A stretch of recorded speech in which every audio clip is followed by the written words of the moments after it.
Hey, tailgaters! Ross of the Pigskin Tales podcast here. Feel that sizzle in the air? That's not just your grill firing up, it's the thrill of upcoming college football season. Get your game day gear ready with Home Field, the premium collegiate apparel brand out of Indianapolis. They're serving up super comfortable, officially licensed apparel with unique vintage designs from over 150 colleges. It's like a buffet of team spirit.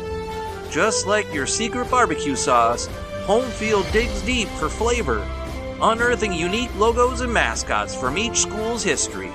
You'll be decked out in a piece of nostalgia, ready to be the MVP of your tailgate party.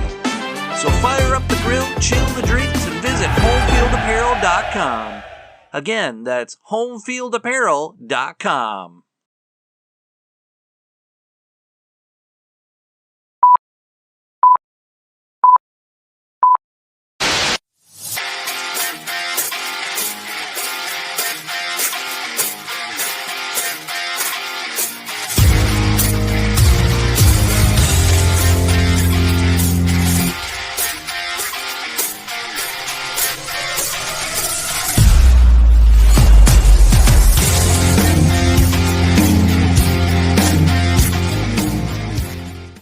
And what's up, hockey fans, and welcome to episode number 103 of Marty's Illegal Stick, brought to you by the Sports History Network. I'm your host, Scott Kinville, and guys, I can't believe it, but the season is over.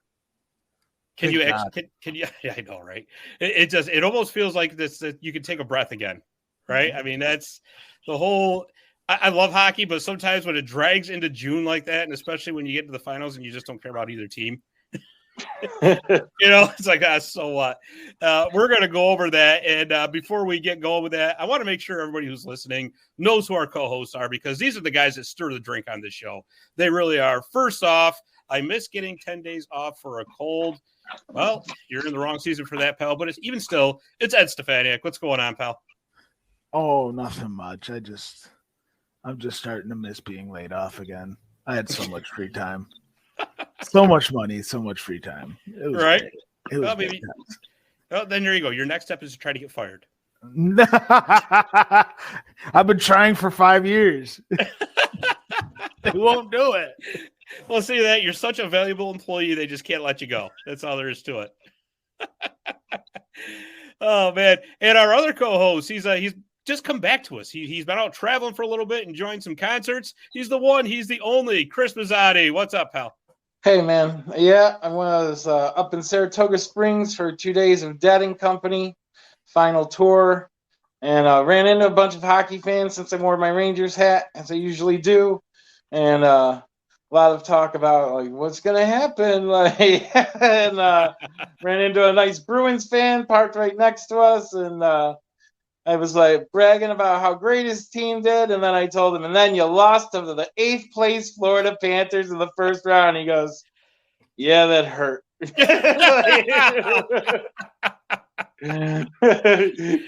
had nothing else to say about it. He was just like, "Yeah." Yeah. Then he was like, I was going to buy you a beer, and I'll forget it. He looked like somebody who lost a child. He was just like, "Yeah, that hurt. That hurt." I'm sure it did. Well, you know what, though? The team that beat them, the Florida Panthers, made it all the way to the Stanley Cup Final, where they lost to the Vegas Golden Knights 4-1.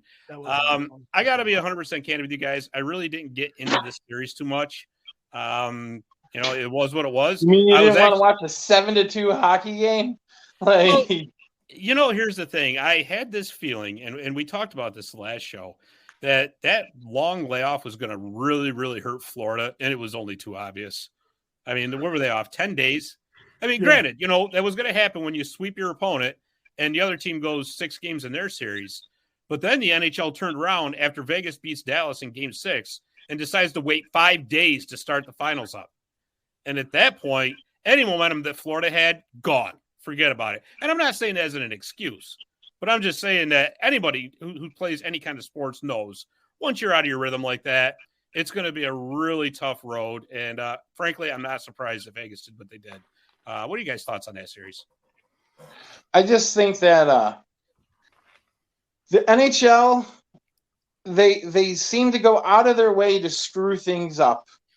And having that layoff and then having 2 days in between for travel, like I don't remember LA, New York getting 2 days. No. Like I don't remember that at all. And those games were going to overtime every game. Like, so it was just, I watched game one. I was like, okay, Vegas, seem to have the edge. And I'm like, Florida's going to pick it up. They've been down before in all these series and they pick it up, but I think you're right. I think the layoff, the 2 days in between games, you're giving the other, both teams are getting time to heal up, except for apparently Matt Chuck, who ruptured his femur. No, he broke his sternum. Sternum. Yeah. And they're like, maybe game 7. I'm like, maybe game 7. Like, that's why the Department of Player Safety is a joke. Because why are we having these guys play hurt in the playoffs? Like, you can't tell me all year it's about safety. And then the second the playoffs happen, it's like, well, this guy was playing with a broken ankle. This guy was playing, like what are we doing, guys? Like, this is the reason you have farm systems, and I don't care if it ends up being 7 guys from the AHL playing in the Stanley Cup Final. Like, I don't think these guys should be allowed to play that hurt. Like, it's pretty crazy because you hear it all the time. The coach will say, well, any other time of the year he'd be out. Like, right. Well, that's for safety. So why is he not out now for safety? Right. It's all but it wasn't a very compelling series to watch. TNT's coverage is fine, but like starting games at 8:00 and I don't know. There was a chance to have like one of them in the afternoon and they didn't. And I was just like, why didn't they put that Sunday game on at like 4 or something or 3? Like, I don't know. It just seemed like the scheduling screwed everything up. If there was anyone, like if you're a hockey fan or if you just became a hockey fan this playoffs and you caught wind on the Florida Panthers or something like that, or even Vegas, you're a fan of one of these teams that you're like, I'm going to jump on that bandwagon. By the time the Cup Final came around, are you even sure, like, when it's going on, when it's happening, what channel it's on? Like, sorry, TNT does not get as many subscribers as ESPN. Like, TNT's not on every service at all. It's not on Fubo, which a lot of people use. Like, and you saw the ratings were terrible. Like, yeah, ratings are down like over 2 million points of viewers or something. 43%. And you're right about the TNT thing, but the sad part is that TNT's coverage was so much better. Yeah. And I'm just except for Bizinet, I'll agree. Right. I mean, everyone's going to hope, right? But overall, I mean, TNT's coverage blew ESPN's out of the water. I'm sorry. They have so much more personality. I mean, ESPN is just, you might as well be listening to just idiots talk. Because they're such a joke on ESPN. They have 90% of that network doesn't care about hockey. Like just listening to Stephen A. Smith, I don't know anything about hockey besides the puck is black. That's all he knows. I fully believe him. Yeah. So either ESPN steps up their game and has the TNT broadcasts on ESPN because they're owned by the same company, or I believe they're owned by Disney. They don't even keep the hockey or the NHL logo in the same spot on the goddamn app. Like it's like changes every day. Every time it's in a different spot. Sometimes it's behind like bull riding. And it's like, how are you guys pushing this product if all you do is, today we're going to make it the 6th thing to pick on sports. Tomorrow it's going to be the 12th. Then it's going to be the 18th, right behind high school girls field hockey. And then there's ice hockey. Oh, there it is. Oh, NHL, great. Like, then why do it's a joke. And is their broadcast? I don't think their broadcast is bad. I think they gave up on some things that they shouldn't have too early. Like they did this thing when they first started called Sounds of the Game, where the announcer stopped talking for like a minute or two and just let you hear what's on the ice. That was awesome. And they gave it like 2 games and got rid of it. And I was like, what? Like, oh, somebody complained. They thought they thought something was broke. Good. Let them think that. You got the thing in the corner saying sounds of the game. If they can't read, that's their problem. Like, yeah, I don't understand. Like, like that was good. Their hosts are bad. I don't think anybody likes the guy who does the announcing. Steve, I think it's Steve. It's not Buchengrass. Doesn't bother me. It's the other guy. Studio host. The in-game commentary guy they give to like. Oh yeah. All right. Yeah, he ain't great at all. No. They could use a better host. They already got rid of Chelios. Messier is fine. Like Messier is just as good as Lundqvist on giving insight, or Gretzky. You know the best part about Messier is you can tell when he's irritated. He just doesn't hide it. No, that's what's great. Yes, that is what's great about it. When somebody says something stupid and he's like, I don't agree with that at all. Like, good. Like, that's good because we need somebody who actually knows hockey to be sitting there. Chris Chelios actually knows hockey, but he's probably drunk. And, and that's probably why they got rid of him. Because from reading Sean Avery's book, I don't think Chris Chelios has been sober for a minute for 40 years. I could be wrong about that, but Avery's book pretty well dictates how much Chelios drinks, and it's a lot. If he could drink, making Wade Boggs look like a sober person. Yeah. Ooh, that much? Yeah. Oh, yeah. Wow. You're talking drinking going into practice, practicing a full, hard, great practice, and then puking your guts out after practice and going back to drinking. Like Chris Chelios, who played forever, could probably still be playing. He's so fit. Like, ridiculous. Yeah. No, powers of beer. They really do need to get more hockey personalities.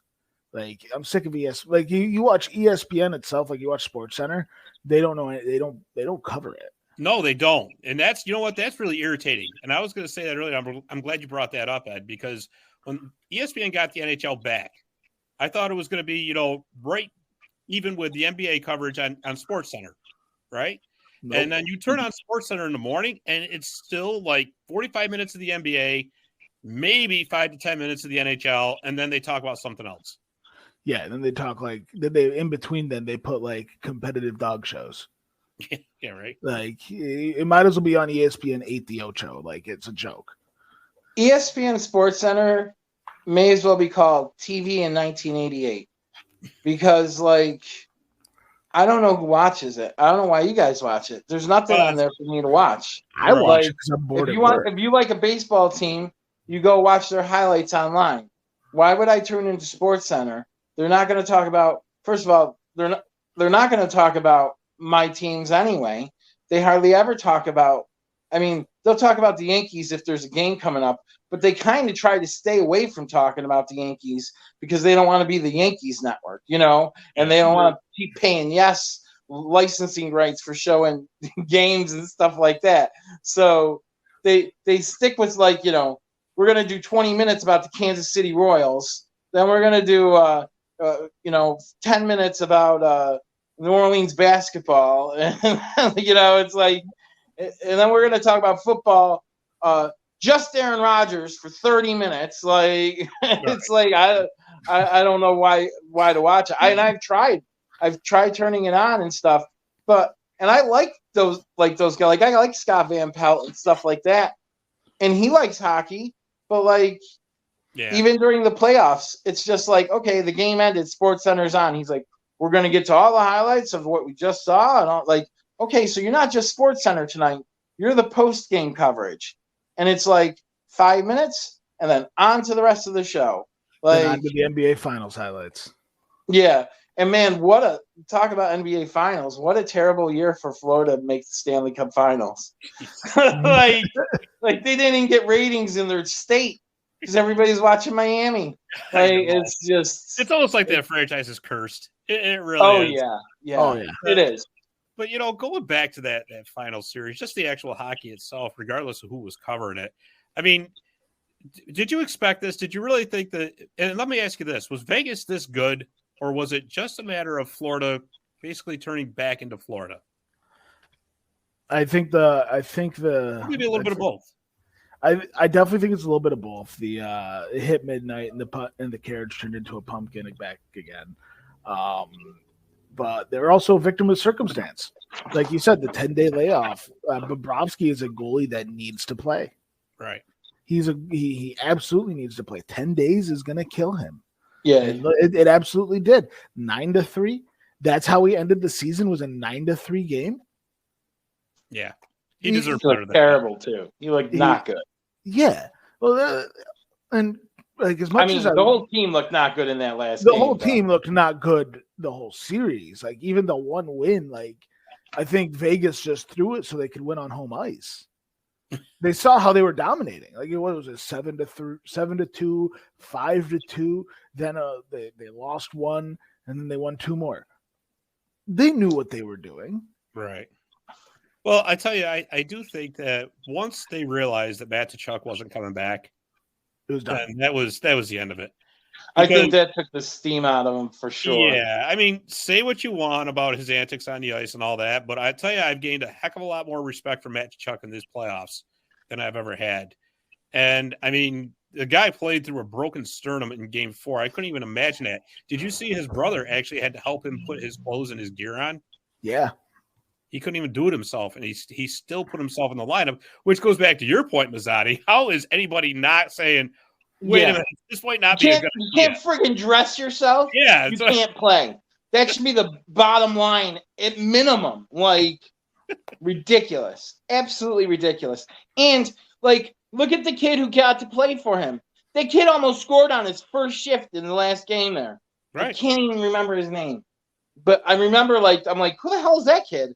I think it started with, like, Veep or Volpe or something. He was on the line with He was out with Barkov and Reinhardt. No, right? He was on the fourth line. Oh, was he? And the first time the fourth line went out, he almost scored. And they were like, wow, talk about taking a chance of your opportunity. Maybe if that kid was in game 1 or 2, whenever Tkachuk, got hurt, then we could have, done something about it. But it's up to these teams too. Can't do anything after the fact. Like, one game for a kid, like, sure. What if he scored that goal? It would have been 1-0 Florida, and you never know. But, like, what this series came down to for me is the same thing it comes down to every year: lack of officiating, the letting him play.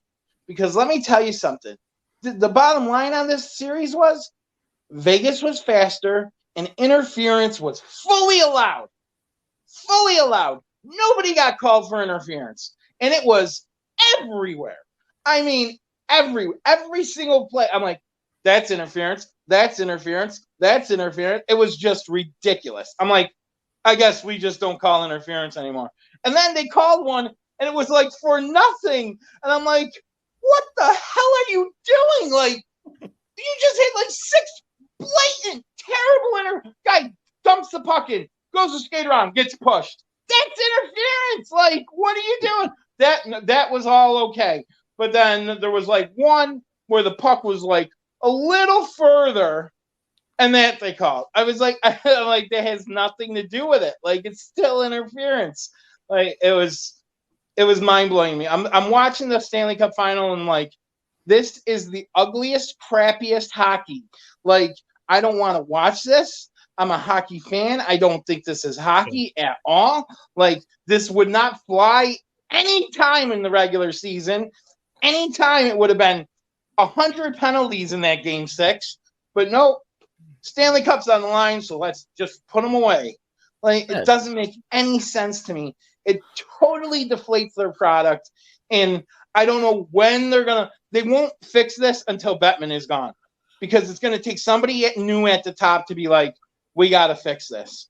Fans have spoken. It's ugly. Nobody's watching at our biggest time of the year. We have the most famous trophy in the world, and nobody gives a crap. Like, that's a problem. Like, that's a at the core problem with your product. Like, I don't know how the NHL doesn't say, like, what do we do? What's going on? What's wrong?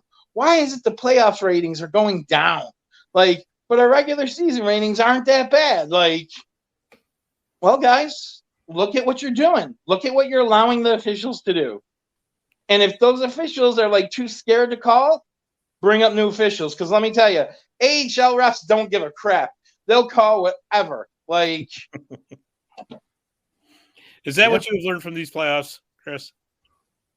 What I learned is Brett Howden is now a Stanley Cup champion. The Edmonton Oilers made the wrong choice in Connor McDavid. There's a hot take. It really, I mean, I'm sorry. Did Jack Eichel not like single-handedly almost between him and Marchessault win this series? I mean, that was it. I mean, everyone's like, Vegas is stacked top to bottom. Like, Brett Howden is on your third line. That's not stacked. He's not good. Like, I don't know how he's scoring. How is he scoring? Jack Eichel. Like, Marchessault. He's got guys around him that are setting him up. He doesn't have Dryden, Hunt, and I don't even know who the other guy was on his line. Oh, Dryden, Hunt, and Ryan Reeves. Yeah.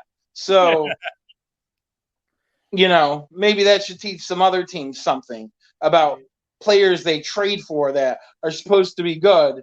Maybe you put them with better players. Lafreniere. So, that's one thing you might learn. Like, we got to give these guys more ice time with better caliber players. We can't just stack our lines like that. We're never going to develop. Like, Vegas had a solid lineup throughout. And yeah, Florida wasn't beating that. Florida didn't have that. Like, Florida it was amazing how far Florida got. Let's be real. It was amazing they got past Boston. Was playing through. What's that? When you hear what Aaron Ekblad was playing through, one of their star defensemen, broke his foot in the first round against Boston, and he was also playing with a torn oblique. It's just it's insane what. And he looked like crap.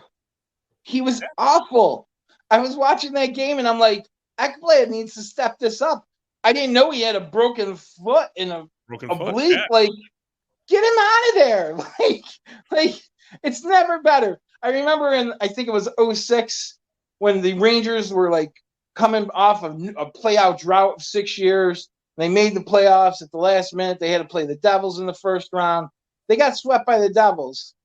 And in the last game, it was talk that like, Jágr might be hurt, but he's going to play and all this stuff. And it's like, don't play him. Put in somebody else. Like, put in somebody who's not hurt. And what happened? The very first play of the game, he tries to take a cheap shot at somebody and re-injures his shoulder and has to leave the game. First shift. So now you're down the whole game. Like, it doesn't help anybody. Like, I don't understand this mentality. I mean, do you guys understand that? You guys play, and it's a high chance situation. I understand all that. But like a broken goddamn foot, you can't put your own clothes on. It's so I've played through hurt. I've never played through injured. I've played like, bruised ribs, pulled muscles, never torn, nothing ever like torn. But like I agree with you. Like if you're that injured or you're that high risk of injury, you're putting your team at a detriment, not just yourself. Like these guys always use the excuse, it's for the team. I'm playing because I want my team to win. I want the boys to celebrate. Well, you're not doing a great job if you're going to play with a broken sternum or a torn oblique. Like, not for nothing, they set their team back. You can't put your gear on? Then why play? Why you're already a detriment. You take a puck in the wrong spot, which is a high likelihood, you're done. Not just potentially for the game, the next season, potentially for your career, or, it's a broken sternum. That could kill you. You get hit in the right spot, it's puncturing your heart. Right? Yeah, absolutely. Not only that, you're 100% right, because it's not doing it for the team. It's doing it for yourself. It's completely selfish. Yeah. It's completely and it's an ego thing. Like, they can't win without me. I got to do what I can for them. That's ridiculous. Like, do what you can. Sit the hell out, heal the hell up, and let somebody else play. Like, it's smoking mentor one of these AHL guys. Give them some, gusto to go out there and do a good job for you. Like, I agree with you. I'm 100% on your side. It's not good for an NHL either. You're putting a bad product on the ice, especially new TV deal. It's not good. No, it's not. It is bad for the sport, And then what? Your star players who played throughout all the playoffs, hurt or injured, now have to sit the whole next season, like Kucherov. Yep. What's the point? What did you learn from these playoffs? I learned that the NHL does not care about timing. Like you said earlier, the additional 5 days off after Vegas one, no, get these guys playing. They all want to play. I learned that TNT, as good of a product as it puts out, I do like the TNT panel. I do like, as much as Mazzotti doesn't, I like Bissonnette. I like Gretzky. I like that whole panel. I like how they toss in Charles Barkley every now and then. And it's so filled with personality. It's on the wrong channel. All of it is. All of it is. Put that on, on literally any other streaming service. If the NHL was strictly like Disney Plus, it'd be so much better, because at least then they'd have a dedicated, that'd be the Disney Plus sport instead of ESPN, who, like Mazzotti said, is behind darts some days. It's behind the PBA. You can't find it. You can't. There are days where I want to watch a game and I'm at work and I go on the app and I'm like, where's hockey? It was up here in the top yesterday, but that's because McDavid was playing. Today, it's you have the Blue Jackets versus Red Wings as the only game. You're never going to find it. They bury those games. Right. And they do an awful job with promoting star players, they should have done pieces in between periods of all the star players. Kachuk, talk about his father, his upbringing, talk about Barkov, instead it's just, goofy antics. Yeah, that's true. That's very true. They don't promote players. They don't promote, they talked a bit about the 96 Panthers in the beginning of that finals. Right. And that's about it. They didn't talk about how the Panthers became, how the Golden Knights became. Well, in all fairness, we have heard many times over and over again how the Vegas Golden Knights were misfits. And it's not, they got 6 years of history. So it's kind of hard to. So I really do think Vegas winning is the best outcome for the NHL out of all this, because now Vegas will be a hockey town. They will be behind Vegas before they're behind the Raiders and their future NBA team and the Oakland A's when they move there in a couple years. Yeah. So they I think it is good that Vegas won. I think it's suspicious. I don't think the game's rigged at all. But I think the lack of calls kind of shows it's about as rigged as it can get for the NHL. But it is good for the sport in the long run. They will always Vegas, the Golden Knights, the NHL will always have the first title in Vegas history. And possibly the only one. I mean, the caliber of teams they have there outside of the Golden Knights is garbage. I mean, well, I'll tell you, the Vegas Raiders still doesn't sound right. Vegas Raiders doesn't sound right. I screw that up so much every year. Yeah. Every year, I'm like, I forget they're in Vegas. Like I'll be like, oh, it's not Oakland. Like, Yeah, right. And then the A's are probably going to be there in a couple years. Less than that. So yeah, if that's long term. So and they're not in a dome. but they're going to be a joke for another decade, and that's minimum. So at least they got the monkey off their back. So they did get a championship, and it will always be the first championship in Vegas history. Will always be the NHL. So they can hang their hat on that, and I do like that. I'm happy for Bruce Cassidy. Phil Kessel has the easiest 3 rings in history. By far. Kessel, come on. By far. I know, by far. Honestly, that kills me. That he wasn't even playing. I'm like, he didn't even get to play. He was available at the deadline. How many teams that got knocked out could have used Phil Kessel? I'm sorry. Every one of them. Every single one of those teams could have used a Phil Kessel on their team. But you know what, though, Mazzotti? Every GM lost that. You bring me what I learned about the playoffs. And I'm glad you said that, because what I learned is that the trade deadline is completely overrated.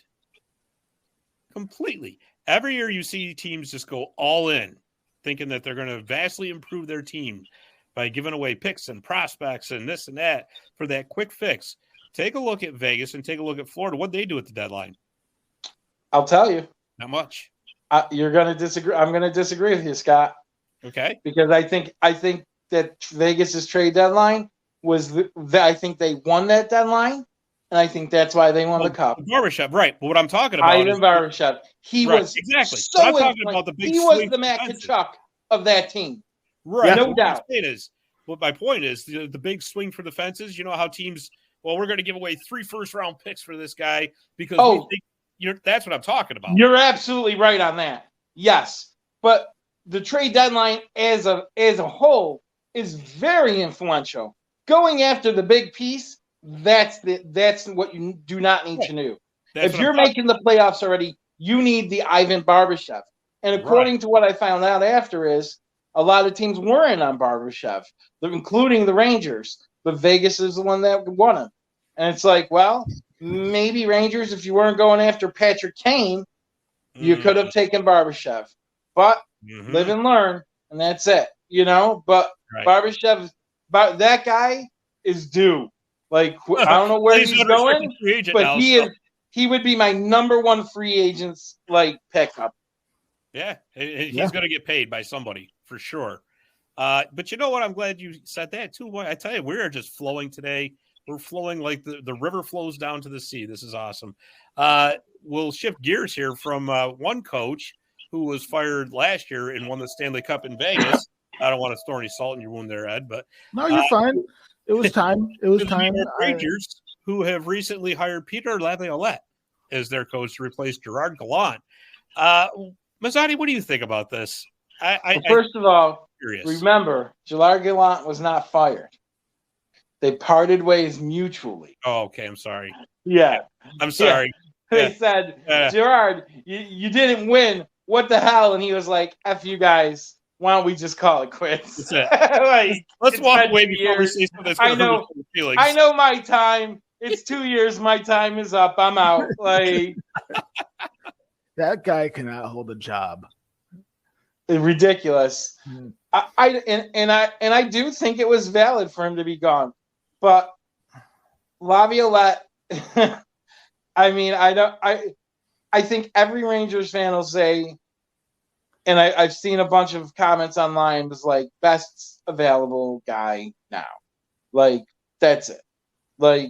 It's not that he was the guy we needed all along. It's not like, oh, now things are there's no feeling like, okay, next season's gonna be great because now we got Laviolette. Right. We'll have more structure. I assume we'll be harder to score against. We have a very good goaltender, so that may indicate a lot more wins, which I am fine with. Will it be exciting hockey to watch? Probably not. Was Gallant's hockey exciting to watch? Not all the time, but when they were scoring, when they were clicking, man, when they played that AHL Nashville Predators team before some of those Predators got healed up for their, March run. I think they played them like the first week of March. That was like 3 lines are from the AHL. like the Rangers, they were playing. That was such a fun game to watch. I don't care that they were playing inferior opponents. It was like click, click, click, click, score. Like it was like click, click, click, click, score. Like it was just like they were doing stuff like they knew they were playing inferior guys, so they were like getting creative with it, and they were but it was Gallant's failure because Gallant should have taken that videotape and said, okay, now see, these guys weren't doing these things, but this is how creative you guys always need to be, like, for this system to work. You need to always be this creative. You need to always be, looking in the back door or dropping for a back pass or whatever, creative thing you're looking for to get around opponents. But he didn't do anything like that. They were like, well, we know we didn't want to embarrass them, and they moved on to the next game where they got shellacked. So it was like, you got to use those types of things as learning things for the team. And I don't feel like Gallant's that type of coach. Like, I just don't. I feel like he's just like, go out there and play, guys, and I'll yell a little bit at a ref. Right. And, not ever challenge anything for my goaltender unless it's sure to be a penalty against us. But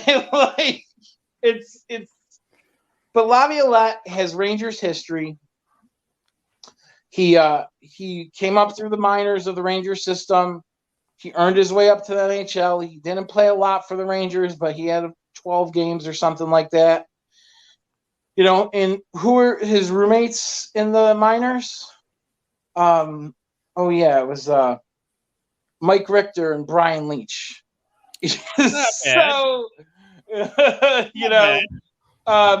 So there might have been a little bit of influence on who Drury was going to pick, since those guys are still consultants with the team. Like, I don't know, but I have a little bit to do with it. Richter was. I read an article on the Athletic, and Richter was saying, like, this guy's earned it. He was undrafted. He made his way onto the U.S. Olympic team. He made his way into the, minor. He got signed by an NHL team, played some games, became a coach, like, won a cup. People forget that. He's a cup winner. Like, so he's been there. He does know what it takes to win. But the problem is the Rangers don't have a Rod Brindamore on their roster. That's the problem. Yeah. Now, we do have Brennan Othman coming, who's supposed to be real tough as well as a scorer. So we'll see what happens with that kid. But I just think they're going to have more structure. I think it was the best hire that they had available. I would have rather had Quenneville or something, but they didn't want to wait to see what's going on with him. Right. And I don't think they wanted the, backlash of anything either. That's big. I think that's why they didn't want Babcock, because of that same reason. They didn't want any backlash. Babcock would have been far less backlash. There's somebody on the team that was on one of the teams where he was bullied or something, because they were like, oh, no, they're not going to get him because that would be really bad for that player or something like that. I was at least Babcock didn't hide a sexual assault. Yeah, there's that. But I'll tell you, I am looking at cap friendly right now for the Rangers. Now, they do have almost $12 million going into this offseason. Got some holes in the lineup. You got 8 forwards that are signed. Obviously, you're going to lose Patrick Kane. Nobody's going to doubt that. He's probably done for his career. He's not done. He had surgery. He's going to play in November. He'll sign for some team for a mil 5 or something. Watch. I could see him going to Buffalo. I can see that just to go home kind of deal. And especially now that the Sabres are actually on the rise. Right. But with the Rangers, the one free agent that's really jumping out at me, and it's not Vlad Tarasenko, it's Tyler Mott, believe it or not. He's one of those character guys that you really need on your team. And NHL.com just put an article on this. I was looking down. It says Laviolette believes Rangers have the skill, but they must compete harder to win the cup. So I think maybe in this offseason, that's what Drury's going to be looking for, is those high compete guys. And not necessarily your superstars, the guy, he's supposed to be scoring 40 goals a game or a year. That's I truly believe to win the cup, you've got to be able to have those kind of guys on your team. Yeah. Yeah, that's really I agree with you guys.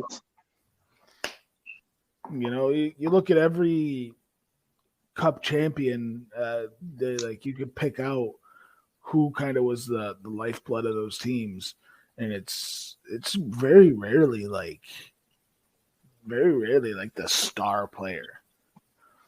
Like, look at the 2011 Bruins. You had that fourth line that was so pivotal. You had Michael Ryder, Andrew Ference on defense. Like, the star players, like they got the points, but they rallied off the backs of those third and fourth liners who worked extra hard. They were the intangibles. Sure. Those are the guys that win you the cup right there. Beyond a shadow of a doubt. You'll never change my mind on that one. But the thing is too, in looking at some of the stuff that's going on around the league, and not to shift gears on you guys or anything, but I'm going to. Oliver Ekman-Larsson was just recently bought out by the Vancouver Canucks. It did not work out. I think he was like 4 years into that $8 million or 8-year deal. The thing is, though, is that Arizona traded him to the Canucks and retained salary. So because Vancouver bought him out, not only does Vancouver lose their retained salary spot, but Arizona does too. And I don't think that's right. I think that's something that's really got to be fixed, because how do you punish a team 4 years down the road when that team buys out that player and you did that team a favor 4 years ago by retaining salary to facilitate the trade? Why is it Arizona's fault that it didn't work out in Vancouver for them? And do you think that maybe going forward, should this apply to the LTIR trade? Because you see that a lot, right? These LTIR, these contracts that get traded just to have that extra cap space. And then they just kind of sit on the sidelines for, look at Brett Seabrook, for example, right? So what do they got to do to fix this? Because, it's getting kind of out of hand now.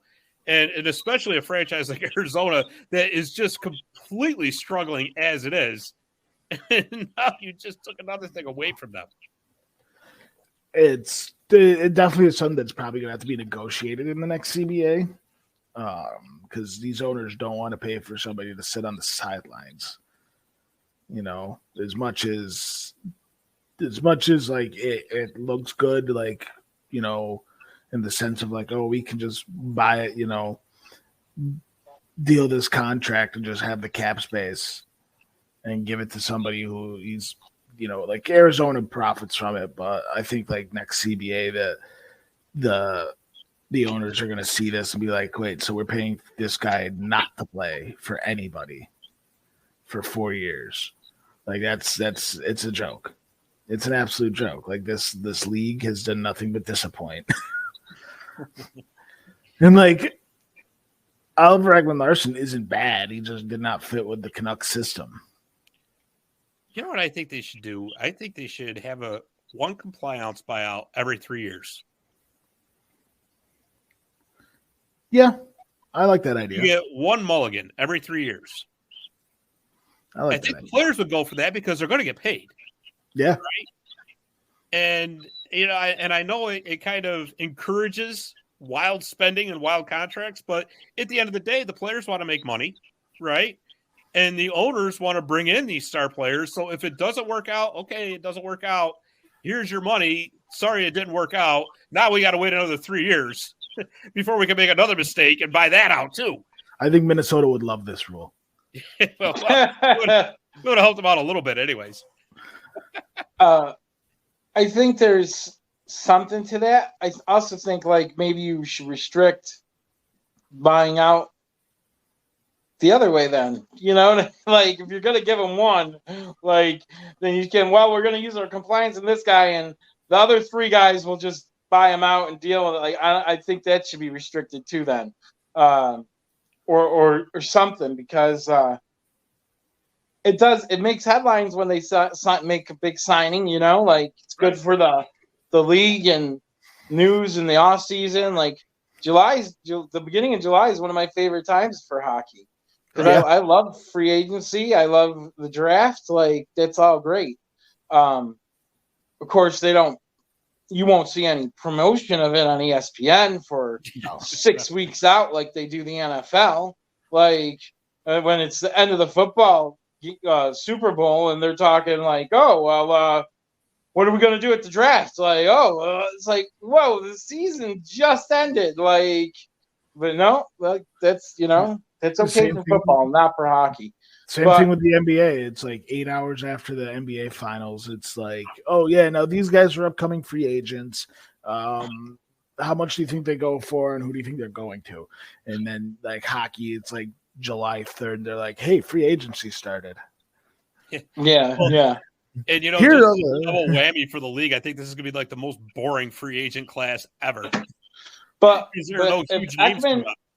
If Ekman Larson just got bought out, I think he'd be a great fit on the third line for the Rangers.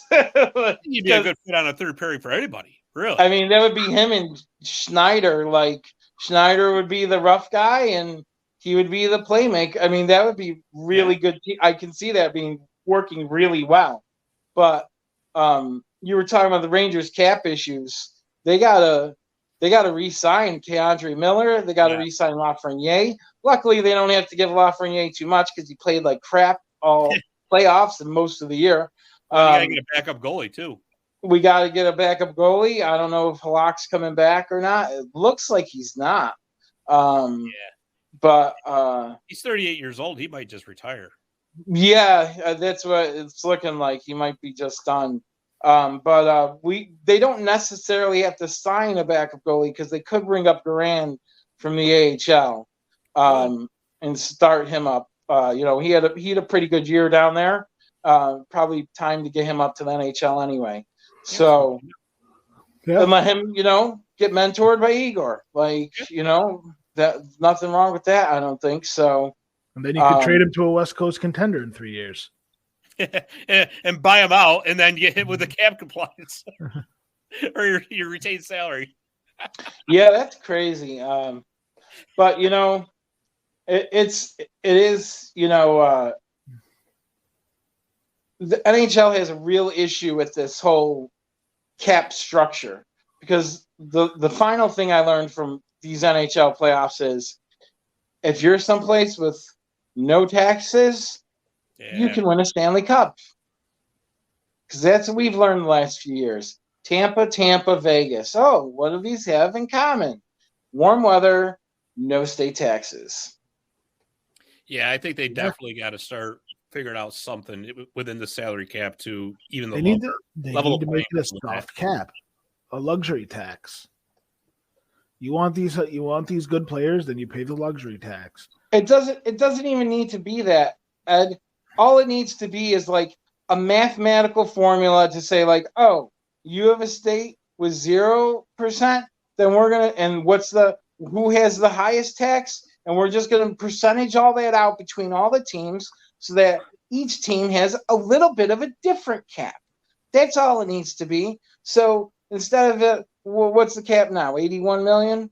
It's going up $1 million next year. So yeah, it's like 82. It'll be like 82 million. So next year, Florida only gets 78. Vegas only gets they have a 1% tax or 2%. So Vegas gets 80. Like stuff like that. Dallas has nothing. They are 78. Oh, the Rangers have 26%, so they get 89. Like like whatever it is. But that's what they need to do. They need to make it. If it's going to be a salary cap and fair amongst the teams, it needs to be fair across the tax structure as well. And I'm sorry, the escrow these players play is a joke. Yeah, that's ridiculous. It's ridiculous. So you're paying these guys to play in your league, but then you're also charging them to play in your league.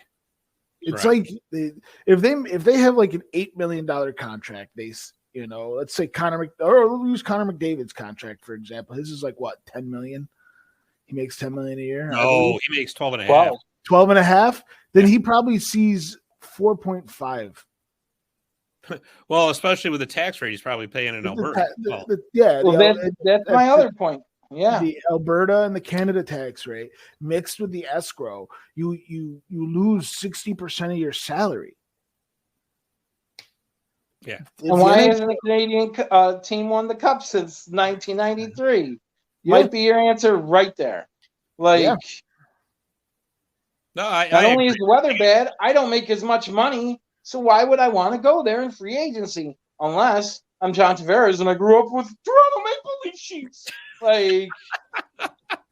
Because you remember when Stamkos was a free agent for 5 minutes? They thought he was going to go to Toronto. Yeah, he was like, everyone said he's going to Toronto. I remember being glued to NHL Network, watching it, being like, Stamkos is going to Toronto. I can't believe it. And then on the ticker, Stamkos resigns in Tampa. I'm like, well, that was anticlimactic. Now, bear in mind, I was young enough to not realize the tax situation in Florida, but I was just like, back then I was like, oh, that's just loyalty. No, it's taxes. It's money. It's money. It's taxes, and he was already living there. Like, you don't have to move. Why am I going to move and take less money? Like, doesn't make any sense. Now, like, hindsight's 2020. I get it. I would have made the same exact decision. Yeah. It's warm. I'll tell you what, I just looked at it, guys. The salary cap for this coming season is 83.5. And then the following season, it goes to 87.5. And then the year after that, it goes to 92. So if they can get this tax thing figured out, there's going to be some money flowing for sure. There's going to be money flowing anyways. But I just think it would be much more advantageous for the players if they could figure out some kind of an equalization. That's all. I just don't the playing field. Just don't. $92 million for the whole team. Yeah. Okay. What's Aaron Judge making per at bat? Yeah. Well, does the NHL ever look at their product and go, "What are we doing wrong, guys?" Well, you can't compare the MLB to NHL because the NBA, but the NBA is Mark much Cuban. Mark Cuban bought the Dallas Mavericks for I forgot some $10 million, I think. So it was $12 million or something like that, right? Because nobody cared about him. And I just saw him on an interview, and somebody asked him, "How much is it valued at now?" He's like, $1 billion too. They're like, that's pretty good return on investment. Well, that was also. But if somebody bought the Dallas Stars, in what is it now? It's just it's $100 million more. Okay, well, why is it the NBA has had 1,000% increase in their value, and the NHL's had 20%? It doesn't make any sense. I think a lot of it has to do with not just the way the leagues market their players, but also how the players market themselves. If you look at NBA players and their attitudes, they are staunchly different than NHL players and their attitudes. And more people seem to gravitate towards what the attitudes of the NBA players are. As much as I'm sick of hearing it, hearing about Ja Morant, but he gets suspended for 50 games for having a gun on social media, but that just increased his brand, and now he's selling jerseys.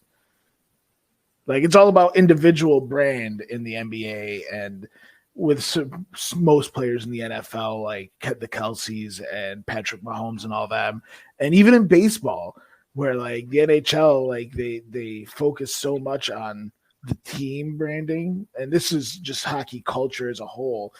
They focus so much on here, we're going to buy this Florida Panthers blank jersey, instead of actually advertising players to put on it, where you can't buy an NFL or NBA jersey or even an MLB jersey without a number on it already associated with a player. They focus so much on individual players branding in those leagues, and the NHL fails at it. Imagine if they actually let Connor McDavid be themselves, or Jack Eichel be themselves. I don't think it's so much. I don't think you're right about this, Ed. There's a reason why. Okay, because what most people don't get is everyone says hockey players are nice guys and everything like that, but waspy type of guys like that don't care about little guys, and it's all BS. You know what I mean? Like, now there are great guys. Like, I think of a lot about PK Subban. I hate him. I don't like him. I don't like his commentary at all. But I know he's a really good philanthropic guy. Like, he gives a lot for that hospital in Montreal still, and he's not in Montreal. Like, so. But PK Subban, he's so active on social media and promotes his own brand to where he's able to continue doing that. And he's successful. And that's fine. I don't know that the league should get behind that, though. That's my point. It's great in PK Subban's case, right? But would it have been so great in Sean Avery's case? Probably not. Like, like Sean Avery's having trouble promoting his own brand because he's such an asshole. Like, sorry for the language, but that's the way it is. Like, and I'm a fan. He DM'd me before, and he was a jerk to me, and I'm like, big fan, Sean, but really, you're wrong about this, and you're being a jerk. But I'm a big fan, and like, like I don't know how else to put it. Like, I can't believe I'm DMing with Sean Avery, but at the same time, I'm like, stop telling people crap about COVID that's not true. But I'm a big fan, Sean. Like, I hope this doesn't ruin our friendship. First off, I'm a huge fan. Big fan, but I feel that your information might kill some people, so please stop. Like, huge fan. You're a jerk.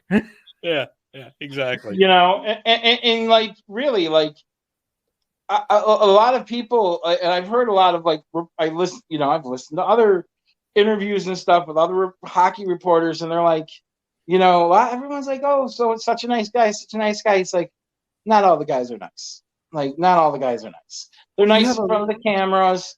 They're nice, but when you're backstage and you're a press agent, you're trying to get a quote, sometimes they're like, F off, man, get out of my face. I don't have time for you. Who are you with? I'm not with that. Like, these guys are just as finicky as anybody else. I don't know that's the best thing. Now, if you wanted to say, like, pick a guy from one team to market, and, like, the Rangers would market, say, Zibanejad or Kreider, and Boston would maybe Marchand or Omar or something like that. Like, I think that's better than, like, just letting the guys, like, free fall. Yeah, start putting things on your jerseys, whatever. Like, we're going to help back whatever crap you're talking about. Like, I think that would take away from the game. And I don't think it lends to basketball that much as it lends to these guys and their celebrity, But, like, I'll go with Zibanejad. He's doing Lollapalooza in Finland or something like that. Sweden, I think. Right? But, like, there's a reason why every time I go to a Comets game, every Rangers jersey I see is either Panarin or Zibanejad. Panarin because he's absolutely nasty, and Zibanejad because every time I see a Rangers headline that's off the ice, it's him doing his DJ stuff. Yeah. That's an interesting point. Like, it's I see his name. And you're saying that the league should get more behind promoting that. I think, yeah, exactly. I think the league should. And I think the league should have his music on their website. Sure, it doesn't need to be, like, front row center in front of highlights. Right. But if you click on his profile, throw a link onto his Spotify on there. It's interesting. If these players have something that they want to back, like, let's say PK Subban in the hospital, when you click on his player profile, throw, like, his link to donate money to him, to his foundation. Right. That's not a bad idea, but I can guarantee you that'll never happen because NHL.com is by far one of the worst websites I've ever been to for anything. It is terrible. Their app is terrible, and it gets worse. Like, I don't know how they make it worse every year, but it does. It just gets worse. Like, they haven't changed the framework since 1996, and everything's built on top of that. Can't find anything. Try to look up a stat or a roster. Forget it. Hockey DB, fantastic. Yep. Every time I need something Hockey DB, like, instantly, right there. Oh, I want to see who was on the 94 Rangers roster in the playoffs who scored. How many games did Eddie Olczyk play in the 1994 Rangers playoffs? Oh, none. Okay, good. I got a Hockey DB in like a minute. NHL.com, I wouldn't even know where to find that. Like, you gotta have a PhD to figure it out. That's also coming with a complete overhaul of the way the league find it. Like, it's ridiculous. Like the league, and who was it? Dana White just said it. He's just like, they're a bunch of clueless old white guys who don't know what their fans want. Like, he's not wrong. No, he's not wrong. We could just get them to listen to this podcast. Well, and we're only like, we should be the official podcast of the NHL. Damn it, we might as well be. Yeah, like sue me for wearing a Rangers hat. Yeah, right. That's why I wear all my hats backwards. I got the right now. They can't sue me. They didn't see it. By the way, Reebok Rangers hat. I made my wife. I had one of these. It's from I think the 2016 playoffs or something. I had one of these. It's the best hat I've ever had that fit like perfectly, and it's a fitted cat. It's one of those little stretchy type of hats, and it's a Reebok. They only had 6 left in stock, so now there's only 5. I would have bought them all. I would have bought them all. I had another one. It was getting like gross because it's like an old hat and like it got stained a little bit from the sun or something. And I told my wife, I'm like, there's only a few left. I got a birthday coming up. Would you get me another one? The same hat. But like the Adidas hat, the Fanatics hat. I wouldn't even buy a Fanatics hat. Fanatics. So I mean, they're all. I mean, they're always making the wrong decision. Is my point. NHL, it moves backwards. They move backwards like key jerseys. NHL Fanatics. Who's the outlier here? Who's the outlier? Yeah. Like, I'm not. You know why? Because Nike doesn't want any part of their terrible marketing. Yeah. Because Nike's marketing department's going like, no, you guys got your head up your butt. We don't want to deal with you. Like, yeah, absolutely. Well, they need to bring it back to the day. At least bring it back to the day where every team went out and found their own jersey company. We need to go back in time to when hockey was better. Could you help us, Scott? I think we could all agree on that, to be honest with you. But I'll tell you what, speaking of times when times were better, we mentioned earlier we have a busy week coming up here next week. Let's see, the NHL award show is June 26th. The draft is June 28th and 29th, but we're recording here on Tuesday, June 22nd, and tomorrow, June 23rd, they're going to announce the NHL 2023 Hall of Fame class. I'm sorry, the Hockey Hall of Fame class. So I want to go over this real quick with you guys because there are certain rules for the Hall, right? And let's see, I'm looking at your favorite NHL.com right now. And it says for the How'd you find it? I know, right? Did you have to use Alta Vista on the search engine? Did you use Excite or Yahoo? Like, but it says that each class is a maximum of 4 retired male players, 2 retired female players, 2 builders, or 1 builder and 1 retired official. So I want to go over, and I'll admit it, I don't know enough about the ladies that are on this list to really make the call, so to speak. So I do want to go over the NHLers that are on this list, and they are as follows: Corey Crawford, Henrik Lundqvist, Justin Williams, Tom Barrasso, Rod Brindamore, we just mentioned him earlier, Patrick Elias, Theo Fleury, Sergei Gonchar, Curtis Joseph, Reggie Leach, Alexander Maltsev, Boris Mikhailov, Alexander McGillney, Chris Osgood, and he's Jeremy Roenick, Keith Tkachuk, Pierre Turgeon, Mike Vernon, and Henrik Zetterberg. So you got to pick 4 of those. I think we can all agree that Hank's going to be a surefire if Hank's not, then just burn the whole hall down. Really? Well, let's just all agree on that before we have to call the fire department. Yeah. Okay. Yeah. So I'm not going to agree just to piss off Mazzotti. Hank's not a Hall of Famer. The first goaltender to win 30 games in his first 6 seasons in the NHL. He's not going to get in? Come on. No, he's definitely in. I just want to piss you off. Of those players I listed, was there anybody else on that list that you went, yeah, this guy's got to be in? First of all, how is Reggie Leach not already in the Hall of Fame? That's what I was wondering. He's like the Flyers' all-time leading scorer. Like, if you're an all-time leading scorer for a franchise, I would think that would, like, automatically get you in the Hall of Fame. You know, he's got cups.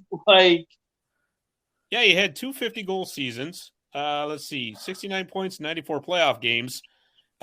He had 666 points in 934 regular season games. So it's too bad he couldn't get one more point just to get off that number, but that's okay. He won the Conn Smythe in 76. And let's see, he had an NHL record, which has since been tied, 19 goals in 16 playoff games. Okay. So it might have been longevity that's keeping him out. Well, I mean, it's kind of crazy that he hasn't made it in by now. Because I would say, like, okay, well, maybe he would get in on a soft year. You know what I mean? But, like, there's had to be many soft years since he retired. Yeah, and they're not putting him in for some reason. So, for how much people were talking about in the playoffs, apparently Keith Tkachuk, because every time there was a Florida game, Keith Tkachuk got brought up, and it was like, oh, Walt Tkachuk. First of all, stop calling him Walt Tkachuk. Like, I'm sorry. I know that's his nickname and everything, but all you're doing is confusing people at home. Yeah. Because one day you're calling him Keith, the next day you're calling him Walt, next day you're calling him Keith, who likes to be called Walt. Like, it's like just call him Keith. Like, we know him as Keith. Like, that's who the fans know him as. You know, we don't call him Chucky or whatever the other nickname they called him in the locker room. You know, and like, so if he's not put in, I don't know what, because they kept saying him all playoffs long, right? Who I think is on that list that is a complete sin is Alexander McGillney. He should be in the Hall of Fame. I don't know. We see this every year. To be honest with you, What's that? I don't know how he's not in. I think it's political. That's what I'm saying. Like, ridiculous that it's been this long and McGillney's not in. McGillney was a superstar. Like, if Sergei Fedorov's in the Hall of Fame, then Alexander McGillney should damn well be in the Hall of Fame. McGillney should have been in 10 times before Fedorov. They wanted to chase him out of Detroit. They hated him in Detroit. Like, well, and I will say that, like, with McGillney, not only for what he did on the ice, but off the ice, what he went through to get here. Yeah, no, that was no sweetheart deal with the Soviet government. I mean, he defected. He risked his life to come over here. Yeah, and it was only good goal call from who was the guy that used to do the Buffalo play-by-play? What? Rick Generat. Generat, yeah. Well, my brother and I used to always say it from his calls. We'd be like, Alexander McGillney! It was the best. Like, playing street hockey in the front yard and score, and you'd be like, Alexander McGillney! It was the best. He was fantastic. There was not a player I was more pissed off the Devils got in my life than Alexander McGillney. Like, the first pro hockey game I ever saw was an Albany River Rats game, and McGillney was playing for him. So I at least get to say I got to see McGillney play, but it's with him and with half of these other players, it's purely political. Like, either they piss somebody off or they just said something wrong in the past. No, there's definitely a Canadian, like, Russian bias. There is. Well, look at what's his name? I don't think anybody would deny it. I think it's gone down in recent years. It has. Ovechkin did a lot. But there's been a long time, the Don Cherry. Get these guys out here back to Russia. They still talk about the 72 Summit Series all the time, too. So yeah, like anybody watched it. Like, they act like everybody watched that series. Like, it wasn't even on TV for most of your viewing audience in America. Yeah. Well, I'm going to tell you guys something. Like, for my list, obviously, Keith Tkachuk, I totally agree. He should be in. Alexander McGillney, of course, is a no-brainer. My fourth one, speaking of that era where the Summit Series was, is Boris Mikhailov. I mean, I know that's a blast from the past. It's an old name, but watch the movie Red Army sometime. No, I know. Take a look at what this guy did. He was one of the original Soviet powerhouse teams, right? No, and he's he was the captain terrifying. of the team. And it was amazing what these guys were doing and what they went through. And to be perfectly honest with you, and I know there might be something what you said. I mean, there's some old leftover, we'll just call it hatred from the Cold War era or whatever. But this is a guy that deserves to be recognized in the Hall of Fame as well. He's already in the International Hall of Fame, or the IIHF Hall of Fame. I'm sorry. But I think that the NHL would be so much better served if they would promote some of these stories from the past and to really kind of try to put the pedestal and the spotlight on them. That would help grow the game a little bit. Just like we were saying they need to grow the modern players, I think that there's something that's totally missing that they haven't done with their past, and it's right there. Right? That guy was one of the best players in the world. What's that? And that guy was one of the best players in the world for like 20 years. Exactly. But nobody knows. Nobody knows. The fact that he's not in is like it makes me angry. Yeah. It's like it's like just what I was saying. It's like, oh, we can't have him in our Hall of Fame. He could be in the International Hall of Fame or the Russian Hall of Fame or the Slovak Hall of Fame or whatever he is, but he's a little too off color for the Hockey Hall of Fame here in holy Toronto. I think what the NHL really kind of misses the boat on, and what the NFL does so well with like NFL films. Could you imagine if there was something like that for the NHL? Oh, it'd be fantastic. Awesome. They used to. Old Rock'em Sock'em Don Cherry tapes. Three ESPN films. One is June 14th, 1994, which is the day the Rangers, or June 17th, 1994, the day the Rangers had their parade, and O.J. Simpson. Simpson was going on. Round. Yeah. And the Knicks were playing and whatever. Yeah. Like, that's one, okay?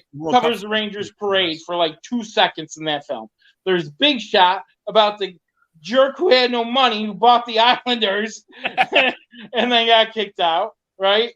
Not really having to do anything with hockey. And then there's the one about Wayne Gretzky trade. No, there's one about... There's also Miracles in Men, which is their version of Red Army. And then there's... Is that an ESPN film? Yes, it is. Okay, yes, and then they have one about the McCarty and McCarty and McCarty. Oh wait, the new one. That's the newest one, right? That was actually pretty good. The Unrivaled. Yeah. Colorado, Detroit, right? They're doing one about the creation of the Mighty Ducks, which I kind of like because they were huge in the 90s. The branding of that team was huge. The branding is awesome. The branding, of course. They ruined it by getting rid of the mask and crossbow. Because everybody would rather see a webbed foot. Because that somehow equates to hockey. I know, but it's it's a duck's foot in the shape of the D. When I look at that, it's so stupid. It is. What the hell is that? It's dumb. That's what it is. It's dumb. Yeah, exactly. The owner's I had a Ducks hat. I loved it. It was a black hat with a eggplant brim, or no, it had the teal brim, and it had the logo right there. It was beautiful. And on the side, I think an eggplant. It said like Anaheim Mighty Ducks or something like that. And I was like, see, the logo was great. I just couldn't. One of my favorite hats I ever had in my life. I love the colors. I love the colors. The colors were so unique. Yeah. That's why I like and orange. That's real original. No, the original Flyers colors. West. Right. Yeah, no, I'm talking about the original colors, the eggplant. Yeah, no, I know. I'm saying you're right. You're right. What they do, they made them terrible colors. Like they never do anything right anywhere. It's hockey. Go backwards. Let's just go. At least the Rangers stay backwards. We got our second uniform, our second season, and we're friggin' sticking with it. Like, that's it. We'll You give guys you a tried Liberty jersey every now and again, but otherwise, just Rangers across. That's it. You guys tried the they won't shield even in wear the 90s. this isn't even a jersey. This is their practice jersey. Like, tried they that in won't the be on the 70s. ice with the emblem. Like, They tried that in the 70s. Yeah, they did. They did. Well, we're going to wrap up here real quick. Just so everybody knows, the AHL Calder Cup Finals are going to a Game 7. Let's go Hershey. That's going to be tomorrow night. Hershey and No Coachella way. Valley. I was watching last night, and Coachella Valley kind of blew Hershey off the ice, but they said it was 100 degrees outside the arena out there. 100 degrees. Could you imagine? and the ice was okay? They said it was okay. They said the arena was ice cold. It's a brand new arena, though. So, I mean, that's, Okay. Yeah. They Yeah. just built it this season. Clinton so Arena wouldn't there's not enough survive time 100 for degree it to go wrong. day. Yeah, Clinton- I remember back in the day when the Utica made the playoffs, like in 87 or 88, and they'd have to stop for steam and have the guys circle. I remember that in the NHL too. Where it's it's too hot outside, ice is evaporating. You can't. You're 3 rows back. You can't see what's happening. They'd have the guys skate around and vortex the steam out, and they'd play, and then they'd clean the ice in between. It would fix itself. But back. Oh boy, too much fun. But yeah, that'll be tomorrow night on AHL TV, which I wish was on NHL Network. That'd be kind of fun. I mean, what are they going to do? Replay NHL tonight for the 17th time of the day, or play Game 5 from the Vegas, Florida game? How do I even get NHL Network? Okay, because through my cable provider, it's not like an add-on for $2.99. I had to spend an extra $60 to get the highest cable package possible to get NHL Network. How's that for marketing? Your product. They're doing a bang-up job. Yeah, they're just doing great. NHL's so good. I can't just go on and be like, I'm going to buy an NHL. Oh, here's the NHL app. And on there, I could just subscribe to NHL Network. No, that would be too difficult. No. Our website doesn't work like that. It was built in 1995. You don't understand. We don't want to go down. Who created the internet, created our website. Okay, so sorry. As a sport, the NHL hockey itself should be so much more popular because it takes so much more skill, and they just fumble it time and time again. Well, here I feel like the only person in the country who's ever been converted over to being a hockey fan and seeing how amazing the sport really is Charles Barkley. It's Charles Barkley. That's it. There's no way. And Charles Barkley's been saying it for 20 years. You guys got to watch hockey. And everyone's like, you're crazy, man. You're crazy. You're crazy. He talks to Shaq, and Shaq's just sitting there. You don't know what you're talking about. Shaq's sitting there cross-eyed, being like, "Oh, what's hockey? I don't know what the sport is." Well, I'll tell you what, guys. We're going to do a Zamboni time machine, and maybe the NHL will be inspired by this one because there's something to this, maybe for promotional value. I think you're going to like it too. This is going to be really fun. Anyways, the Zamboni time machine is brought to you by Zamboni.com, and the Zamboni name is used for permission. I got visuals for this one. Here we go. Bang. This week, the Zamboni time machine takes us back to December 1979 and the release of Lafleur, the Guy Lafleur disco album. The Hockey Hall of Famer and Montreal Canadian superstar released the album in both English and French at the height of the disco craze. Lafleur was, and still is, a god in Montreal, and just like today, in the 1970s, Montreal was well known for its nightlife. Montreal was loaded with discotheques, which Lafleur was quite fond of visiting. The album is a mixture of songs and spoken word hockey instruction. Guy does not sing the songs, but does the spoken word hockey instruction over a disco music background, complete with backing vocals. It's sort of like a hockey coach meets Studio 54. The 2 songs on the album are called Face Off and Power Play and were performed by local Montreal disco musicians. One of the more interesting lyrics from Power Play went, "If it ever gets down to it, baby, you know, I'll get my way with my power play." A poster of a bare-chested Lafleur and his jersey hanging behind him was included with the album. I can't make this up.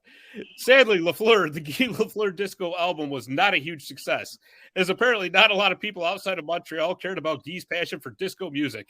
Interestingly enough, the album ended up being a hockey trendsetter, as a couple of years later, with the help of future Growing Pains star Alan Thicke, the Los Angeles Kings Triple Crown line of Dave Taylor, Marcel Dion, and Charlie Simmer would record Forgive My Misconduct, which we have another visual for right there. The New York Rangers also got in on the act when Phil Esposito and the Rangers Rockets recorded Hockey Sock Rock. Shockingly, neither of these songs would make it into the Billboard charts, but you can find both on YouTube under Forgive My Misconduct and Hockey Sock Rock with John Davidson. And that, my friends, concludes this week's trip on the Zamboni Time Machine. See that? Now, if the NHL would just go to something like that, the league would just take off. Look at those guys. Look like they're having so much fun. They're not winning hockey games, that's for well, sure. No, but they're having fun doing it. That's all that counts. Lafleur was. Yeah, I don't even. What year was that for the Rangers? 85. I don't even think they made the playoffs. No, the Kings and the Rangers were early 80s. It was right after that Guy Lafleur thing. 81, I think. Yeah, because they're figuring out we'll capitalize on this. This is going to be great. It was Rangers were just speed bumps for the Islanders back then.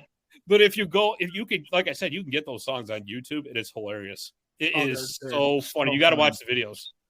Yeah, I've seen them. I saw the Rangers one. That one's bad. Yeah. Marcel, the Rangers one is particularly bad. Yeah. I think Ronnie Duguay's in it, right, with his hair. Yeah. Like I said earlier, the Macho Man. It brings me back to the Macho Man, Randy Savage, Be a Man. Yeah. Favorite album. He's Walt Dugay to all his friends, not Ronnie. I'm sorry. We call him Walt. We call him Ronnie. Yeah. His friends know him as Ron Venwall. Oh man, Shlomo Dugay to all his friends. It goes by Shlomo, but we call him Walt. Sometimes he's Ron. Whatever. Like. Well, guys, that was a lot of fun. It really was. And, like I said earlier, we got a lot more to talk about next week. So much going on, which we'll probably promote better than the league. So that's a guarantee. That's a guarantee. All we got to do is put one Facebook post and we already beat the league. Yeah, exactly. Right. We're already on more media platforms than the NHL, so that shouldn't be hard. I've seen the same clip of Mark Stone lifting the cup in slow-mo 100 times, and I haven't seen anything else. Yeah, it's like, come on, change your tune a little bit, would you? Somebody else's spotlight. Like, I haven't seen it like on their social media. I haven't seen a single video of Marcia So getting the Conn Smythe, and I've seen 1,000 times Mark Stone getting the cup. Like, the NHL's such a joke. Show everybody. I haven't seen anything other than the drones. Did you see what they did with those drones over the arena? No, I haven't even seen that. Out like word Vegas 2012. Like they were all lit up drones. They made them into a big cup that like rotated. Like that was cool. That was crazy. That does seem cool. I wish the NHL would show me things like that. No, the NHL doesn't have the technology for that. YouTube knows I like hockey, so they put it into my feed automatically. But the NHL. That's like voodoo to them. They don't understand how that works. We can't have that. We don't mess with that voodoo. Voodoo's bad stuff. If the NHL was smart, they would hire, and I hate to bring him up, they would at least give Steve Dangle a shot because at least he's marketable. No, I hate bringing him up, but at least give him a shot because at least he's a personality. Not just the blandness of like, here's the highlights, and then it just shows like the same pass 4 times. I mean, yeah, but Skip Bayless is a personality. All they do is give Linda Cohn in the crease. Linda Cohn's awesome. I love Linda Cohn. Like, put her out there. She is direct. She's frank. She's funny. She knows the damn game. Like, there you go. Like. And she's a woman. Like, give it, so you could be like pro, a feminism or pro, moving forward in life. Everything doesn't have to be a guy's job.